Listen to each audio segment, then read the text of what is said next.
Oh, okay. Welcome back, my horde. So, the alignment thing. We'll go over that quickly because I can remember it. So, in the one that Chris was doing, there was a group of traveling bards. Not all of them were bards. I guess entertainers is the correct words. Yeah. Some of them were bards. Some of them were rogues. Some of them were. I think there was a sorcerer. No, a ranger involved. I don't remember. Anyway, nonetheless, what they were doing is that they were doing a play for a lord,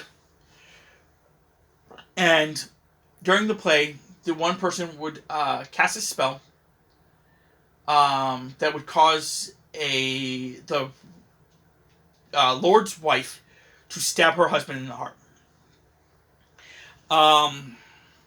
During that, I was playing a paladin, and I was asking, detect evil. Are any of them evil? Of course, Chris is like, no, none of them are evil. I'm like, okay, cool. The reason that we had such a problem with that afterwards is because we found out that they basically, 3 of them, I think there was like 5 of them or 6 of them or something like that. 3 of them 100% knew that this was an assassination attempt. That they had been planning for months. And all those 3 also knew that the guy that they were working for was going to kill the queen, or the lady, and bring her back from the dead.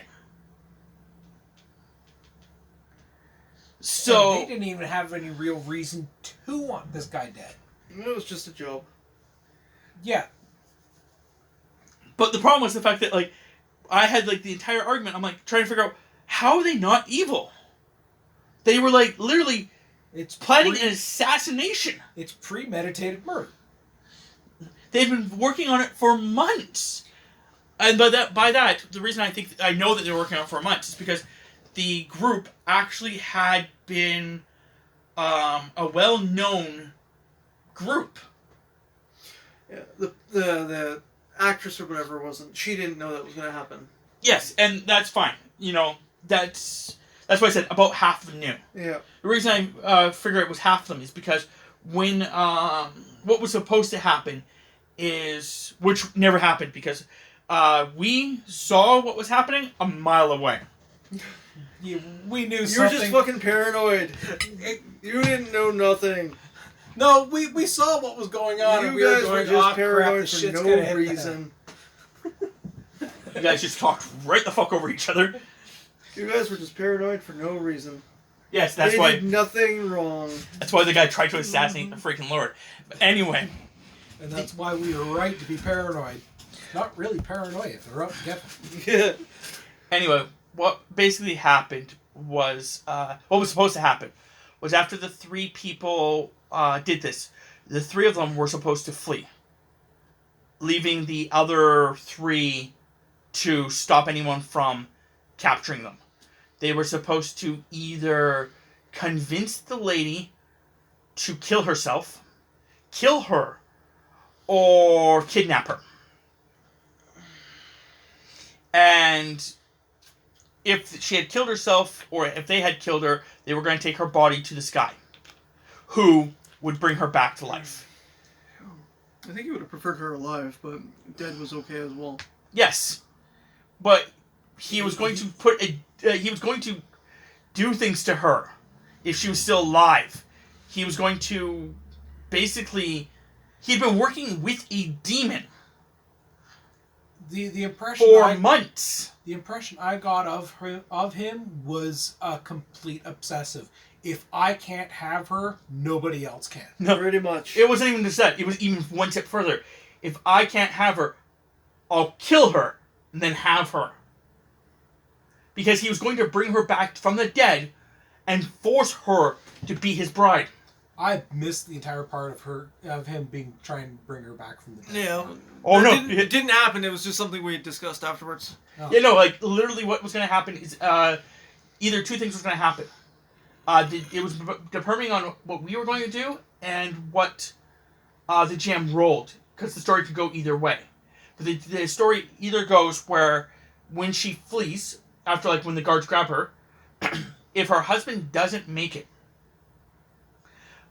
she has a 50% chance of just herself off. Just killing herself immediately.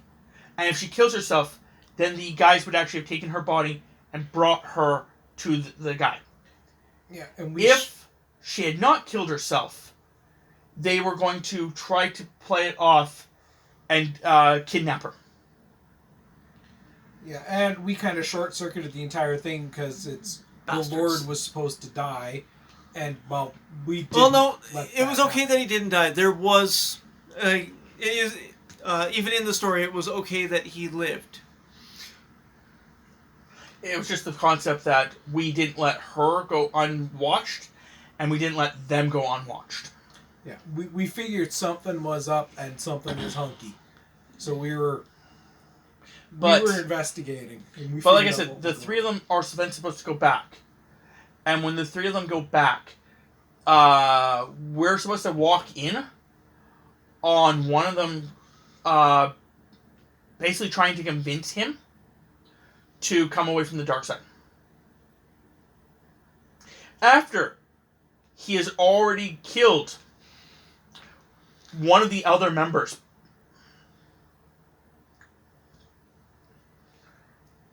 Yeah, that So whole... I think that maybe was what the case was, is the fact that they were... The only reason they weren't evil is because in their head, after this job, they were going to try convincing him to come back to the light. But I don't know really where that logic comes into play when you think of the concept that they had been working for months, if not longer, in trying to get their reputation up, while he had been for months working with a demon, while three of the people knew he was doing this.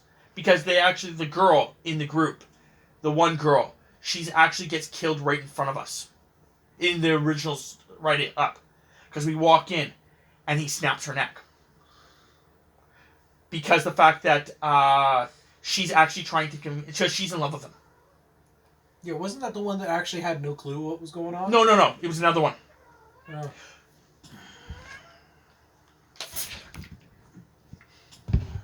Though, to be fair, maybe it was the one that's supposed to be the... And I just, Don't know. because we were really skimming through it. But it was also a fan-made one. So there could be parts in it that, like the one part was the fact that the girl had learnt a spell via a scroll that she can cast via the scroll, but she didn't have the scroll with her, anywhere near her. Yeah, no, that module had some issues. So she was casting a spell from a scroll, which is where all the magic components are, without the scroll. Yeah, like I said, that... It would have been fine to me if she had the scroll on her. Or, something like that, because then at least, she's theoretically using the scroll still, even though she's not reading it. She's using the magic from it, because she's already memorized it. She was under the impression that this was just a song, not a spell. Oh, no, she knows the spell, because she knew she had to memorize it perfectly. She just didn't know what it was going to do. She thought it was supposed to have some grand thing where it made everybody in the audience go, oh. Yeah, that's right. She thought it was supposed to be some sort of effect based. Oh, it was supposed to. It was supposed to affect... Yeah. She did not have the effect she thought it was going to. Yeah. Which, again, that's fine. Again, the scroll, I think, should have been with her, but that's besides the point. It's just the fact that the other three should have been evil. But then I've also been, when I talked to someone about that, they're like, well, it was even you guys at the time, and some people afterwards, which is like this misunderstanding of how alignments change in D&D, and the fact of, what theoretically classifies as evil.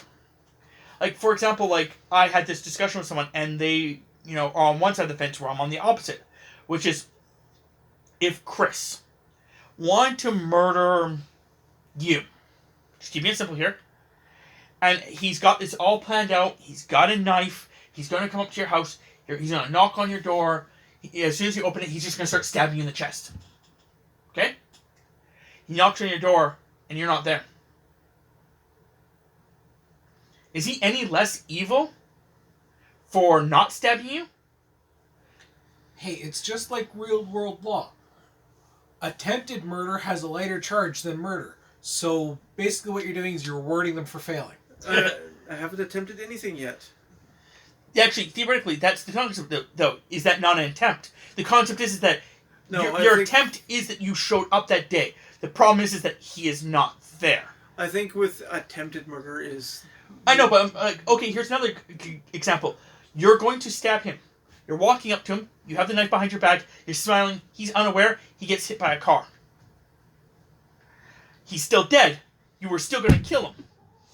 Like, it's... There's nothing to arrest me on that. Oh, no, but are You're thinking law. We're talking alignment. I know. But you're still evil, are you not? Nope, not a bit. I don't know. I don't know. But that's the concept. It's that really weird gray area that is never really gone over in the books, and it's really hard to, Yeah. Like, the other thing is, like for example, like, let's say you were going to rob a bank. Going with the same concept, you break in, you break up to the vault, you open up the vault, there's nothing inside. You close everything up, and you walk out. Now, are you any less evil? The fact that you still tried. Yeah, but here's the thing. Would you classify that as evil? Let's say the concept is that the bank going with the bank stuff is like, that's like the money for like all like, the citizens and stuff like that, and like if they don't have this money, they're all going to starve to death. Money's a trick. Well, it Actually, in certain banks, no, it's not. I know you keep making these like little jokes. It's like ha ha ha ha ha, but you have to make sure that everyone else knows you're making these jokes. Because to me, like just as the general thing, because I know you. I know you're like blah blah blah, and like especially with your hand motions and stuff. But they can't see your hand motions. So all they're seeing is you going, yeah, it's insured. To them, as a general thing, you guys sound like an ass. It's just like just looking at me going, hey, you know everything you're talking about? Yeah, go fuck yourself. Yeah, no, my views on evil pertinent to D&D have always been more people versus property. Like, stealing property, to me, doesn't register as evil. But that's the thing, is the fact that... But then again, hey, keep this in mind. My primary class that I played for probably 10 years was a rogue. Yes. So, there's a little bit of a bias there. No, my argument is like the fact that yes, you could steal certain property and it's fine. But if you walked into a guy's house who's average Joe, and you steal everything he owns and walk out, that's a little more extreme than just stealing, his couple of his silverware. I fully agree. It's more extreme. Which then, when you start going towards the extremes, you start going towards why are you doing it. Yeah. Which you don't give a fuck about him is more evil. To some degree, yes, you're not going to go evil immediately for stealing from Chris, all Chris's stuff. But when you know for a fact that by stealing this you have killed Chris, and you don't give a fuck. Yeah, no, that's the whole person versus property. Like using your whole example, if you go in and the guy isn't around, whatever, you steal everything. Okay, whatever. But if you go in knowing that by doing this you're gonna hurt him, like legitimately, he's gonna die from it, then yeah, it's more evil because your own intentions are it's gonna hurt him, and you just don't give a crap. Otherwise, as far as I know, this fucker's just on a vacation and I'm just cleaning out his shit. Yeah, but the thing is the fact that come on, in D&D, no one's on vacation. Unless I was talking about the fact that for example, stealing all of the peasant person's thing. That's gonna screw him over. Because now he has to buy everything back. He's going to be sleeping on the floor for the next couple weeks. He doesn't have any food anymore because you've stolen all that because you were being cheeky. And now he's going to be starving while trying to, work his, 12-hour job just to make, a bit of money back so he can buy himself a freaking meal and a blanket so that he doesn't freeze to death. And the fact that you just either A, you don't give a fuck, or B, which is again still a form of evil in my opinion, is you just didn't care enough to think about it. Yeah, but my whole premise of the Now, property versus person is legitimately the wealth level. Like, you going up to a rich person's manor and looting them to the bedrock, they've got other shit. They're still going to be still going to be able to eat and everything else like this. You just still okay. Hold on. Pause. How the frick do you think that if you stole everything that the guy, the rich noble has, that he'll be able to feed himself? The closest, luckiest thing he'll have is the fact that maybe he has enough gold on himself to feed himself for the next little while. But if you steal everything he has, there's a large chance he'll still own properties.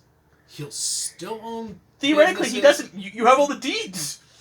if you go by the whole deed system, it really comes down to a lot of different specifics. But the point being is the fact that there is still consequences for certain actions that theoretically are still a form of evil.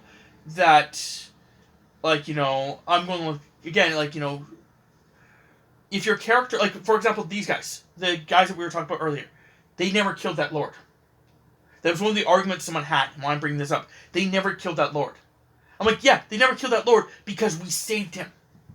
If we were not there to intervene, he would have been dead. Just like going back to the example of Chris trying to kill you. Let's say Chris was going to kill you. He's got his knife in his hand. He's going to walk up and he's going to stab you. And as he goes to come up, I walk up behind him and go, hey, Chris, what are you doing with a knife? And Chris is like, nothing, and walks away. Now, I've unintentionally saved your life. But is he any less evil knowing that he was 100% about to do it? With no remorse, no problem, he was going to do it. The only thing that stopped him was some outside interference. Yeah, hey, even in the real world, there's lots of moral. But that's what I'm trying to say. It's I'm not saying laws or anything. It's going with the alignment. Would that not make you go towards evil? Maybe not on the first go, but if he had been planning it for, let's say, 1 year, Chris has been planning to kill you. 1 year today, I'm going to kill you. And how does that not make you a little bit evil? Not just a little bit evil. The concept is that you have been planning it for 1 year. Throughout that entire 1 year process, you've been showing up and going, hey, what do you got going with the knife? Oh, yeah, what's up your plan?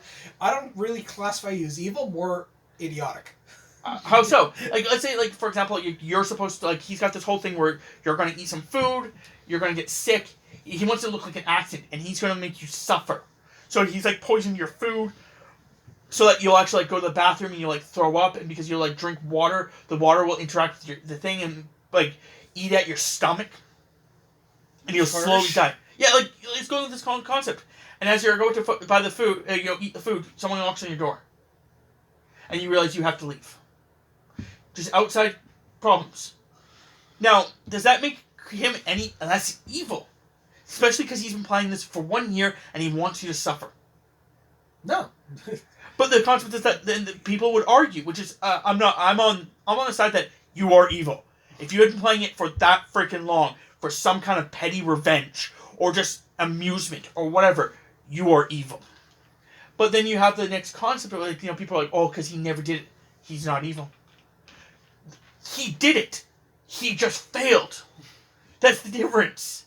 I can understand, if he knocks on your door, he's got the knife in his hand, he knocks on your door, you open up the door and he goes, oh, man, I forgot that I have to go somewhere. I'm sorry, man, I just couldn't go through with it. Yeah, you couldn't go through with it. Then I can argue that you're not evil. You may have bent towards it, but you step back. Correct. Because then you're having maybe evil thoughts, but at the exact same time you're trying to battle your evil thoughts. So you're basically in that weird form of neutral. Yeah. Which is fine. But if you're no, I'm giving into those evil thoughts, then theoretically, you are evil. The person I was talking about was well, I have evil thoughts all the time that I want to bash someone's skull. And I'm yeah, but the difference is you don't do it. You're not evil, therefore, you may have those thoughts. That's fine. That's normal. We can argue that. I have not really thought about bashing anyone's head in, so... Okay, fair enough. Honestly, neither have I. I'm not a violent person. I work at a truck stop. There's some people.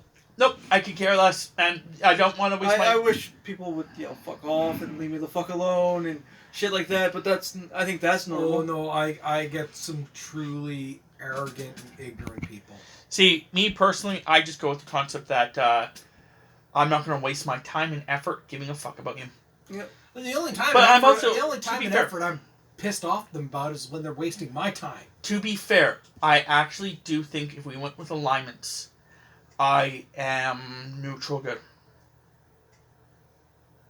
The reason I'm neutral is because I do have a code that I try to abide by, but I also have chaos, and I keep jumping between the two.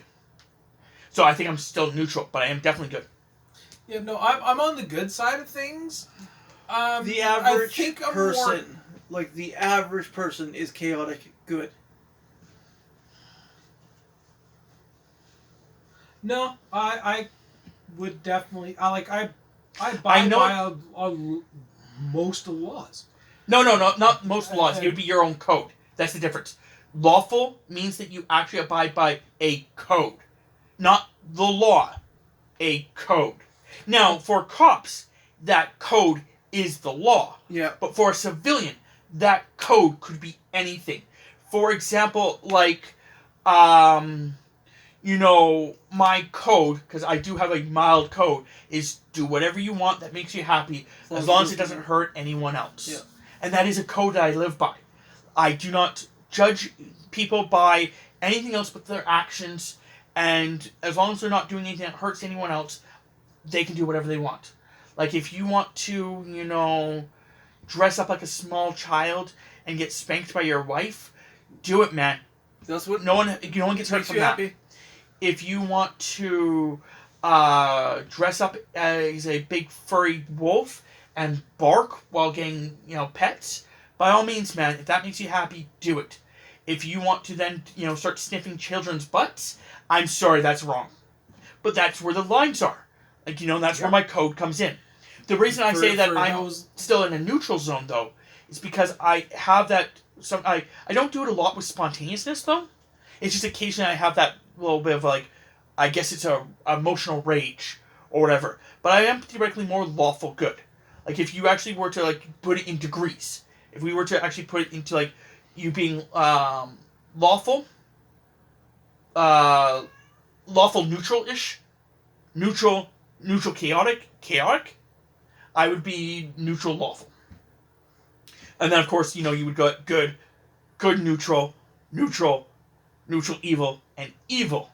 I think a lot of people are in the neutral evil. A lot more than I... Like, a lot of those random people in the world are in that neutral evil. Like, they may be, chaotic, or they may be neutral, and it's the base one, but, they would be, this weird neutral evil, because they do things like...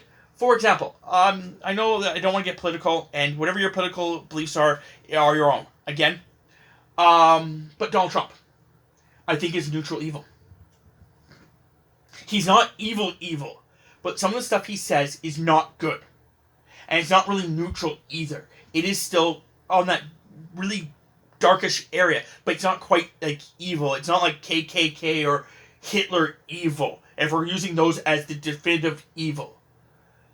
So, he's not there. But he's not neutral either. So he's, in that middle ground. So if you want to classify it for, a 1 to 5 ratio.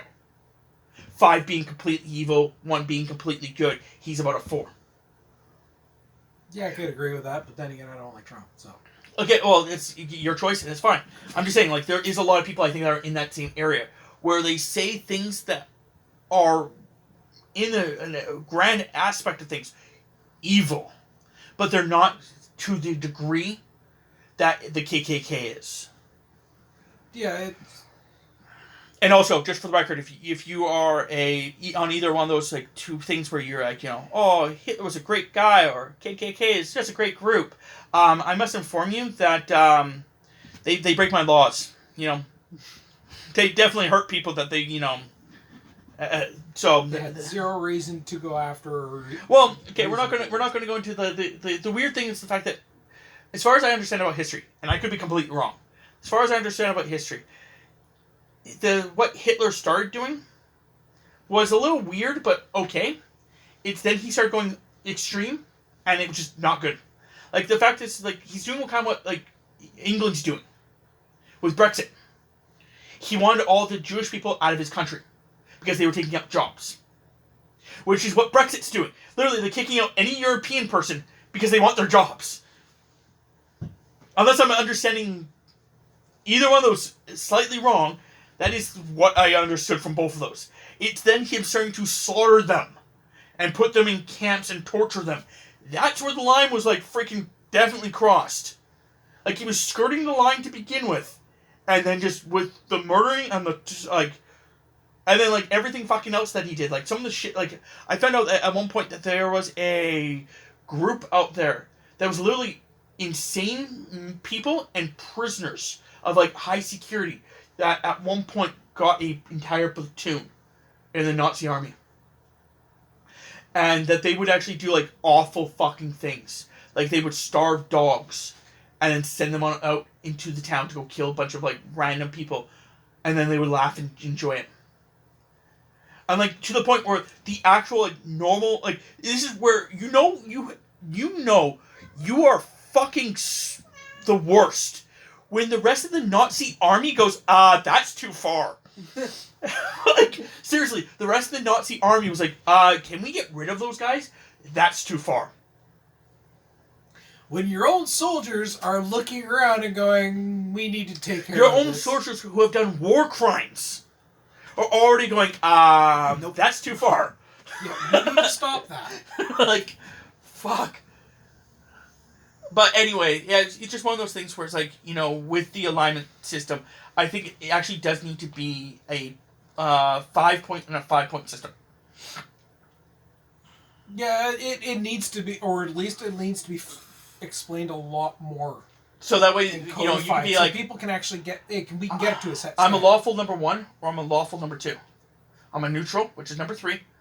I'm a chaotic level 4 or I'm a chaotic level 5.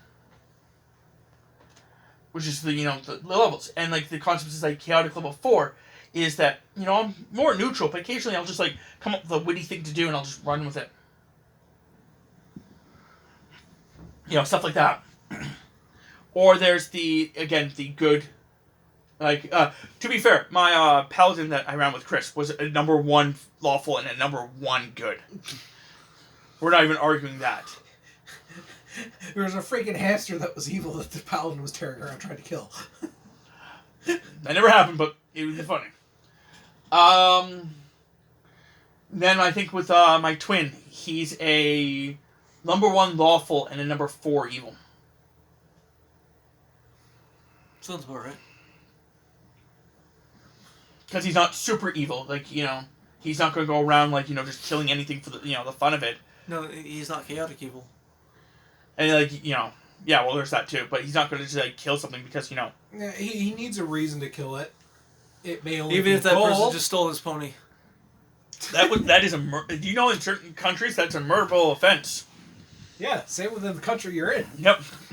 Obviously. You know what would have been really bad? If it was actually just a boy. I killed him, and the guards were like, you're a murderer? And the campaign ended right there. Instead of us being rewarded for killing this necromancer kid. Yeah. To be fair, I would never brought the kid to him. I would have just like... Well, I mean, this is why we checked the law first. Well, I was actually going to bring the kid to them, but I was going to say that he fell off my pony and died. That's literally why, like, I know that you know, you guys haven't watched it, but that's literally why when he falls off the pony, I literally scream, "Oh my god, did anyone else see that?" Despite the fact that I actually, like, killed him. Like, I used inflict light wounds. Yeah. I was like, "Oh my god, did anyone see it? He fell off the pony and just died." Because that's why I never cut him. Because I was actually why I inflict light wounds. It's a lot harder to tell that you've been inflicted light wounds to. Yeah. Oh yeah, no, that was my plan. The other weird thing is the fact that we're almost 30 minutes into this and we still haven't talked about Sorcerer and Wizard. Yeah. So I guess that's going to be the next video. Yeah, I'm guessing so. But well, again, alignment is one of those really squicky, weird spots that... Oh yeah, and changing alignment is difficult. It's even more difficult when you want to change alignment, but you don't tell anyone that you want to change alignment. Yeah. Now you may be like, what is he talking about? We had a player who literally wanted to change his character's alignment and did not tell the GM that he wanted to change the character's alignment. So he was doing these really weird things, and the GM was just like, okay, whatever, like, you're being weird, I'm not... And then, like, it wasn't until, like, 2 weeks later that we found out, he was like, why didn't you just tell me? Yeah. Or I had another GM that was actually, like, because we made a choice, he was going to change all of our alignments slowly.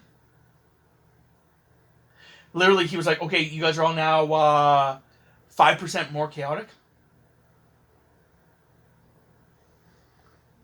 I'm like, why? He goes, well, because you guys all chose this, this option. I'm like, yeah, because the other options suck. It wasn't chaotic that made me choose the option. It was all the other options sucked. Oh, you guys decided to climb over the mountain. You guys are the stubborn pricks or whatever. Oh, you guys went around the thing. You're going to get these restrictions. Why did you go walking all the way around the side of the mountain or climb all over the mountain? Why didn't we just take the damn tunnel that's got a paved road? Like, yeah, that's the kind of differences in choices type deal. Well, yeah, it was the concept that, like, we had been given 3 options or something like that. Like, the guy had given us 3 options and we had picked one. And whoever picked that option basically became a little chaotic. I'm like, this doesn't make sense, but whatever. It never turned out to be any usefulness because like most campaigns, something happened and we stopped playing. I'm pretty sure I know what killed that campaign, but we won't get into it. Some campaigns you actually know exactly what kills it, and other ones, it's like... They're just gonna slowly die off? Yeah. There's 3 ways a campaign can really die. I'll leave you guys with this.